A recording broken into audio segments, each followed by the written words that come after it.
Bonjour, c'est SCP-10000. Aujourd'hui, on se retrouve pour une nouvelle vidéo présentation des SCP. Aujourd'hui, on va présenter nos premiers SCP. On va présenter SCP-173. D'abord, je vais vous expliquer. Avant de commencer la vidéo, je voudrais juste vous rappeler de vous abonner, liker cette vidéo, partager. Bref. On va vous présenter un SCP qui est assez connu, 173. Tous ceux qui ne connaissent pas SCP, c'est un site paranormal où abrite des SCP. Classe Keter, il y a la classe Euclide, il y a la classe Safe, la classe napoléonienne, il y a la classe, je sais plus quelle classe il y a d'autres, mais il y a des classes qui sont dures à retenir. Et bien sûr, je suis pas seule aujourd'hui, je suis accompagnée de... Bonjour, ici Dame. Alors, elle a oublié 4 classes. Elle a oublié la classe Safe, Euclide et Keter et Tomia. Merci. C'est bon. Du coup, je vais vous présenter la statue qui s'appelle Peanut, si vous voulez savoir. Alors, SCP-173, c'est un classe Euclide qui a été... c'est le premier, je sais pas le premier SCP, je crois, qui a été découvert, mais c'est un des plus connus. Alors, le SCP, c'est assez simple, c'est que le but du SCP, en fait, si vous ne le regardez pas, vous mourrez. En fait, il vous brise la nuque au niveau de votre cou, ou autre manière, bref.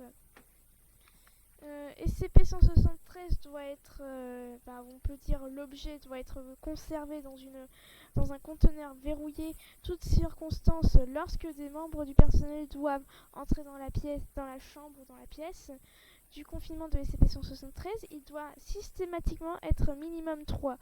Pourquoi 3? C'est parce que au cas où s'il y a une personne qui ne regarde pas, la personne qui clignera des yeux, la personne mourra sur le coup.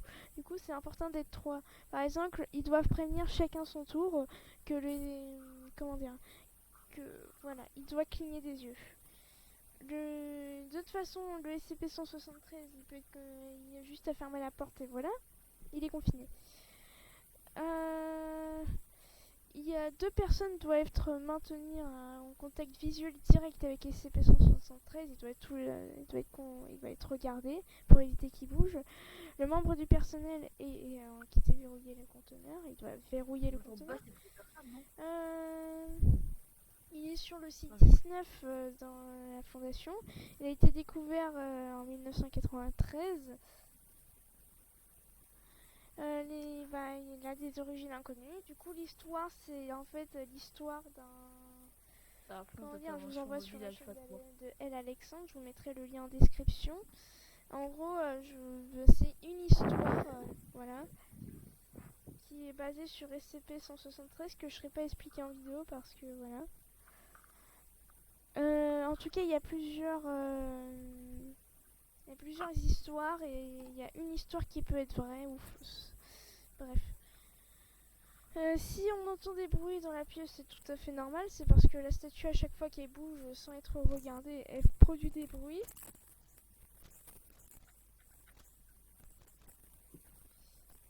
Et du coup, voilà. Bon, c'est la fin de cette vidéo. J'espère que ça vous aura plu, même si elle a été courte. Comme d'habitude, n'hésitez pas à vous abonner. Je vous envoie peut-être le lien dans la description du site SCP. Du coup, sur ce, au revoir.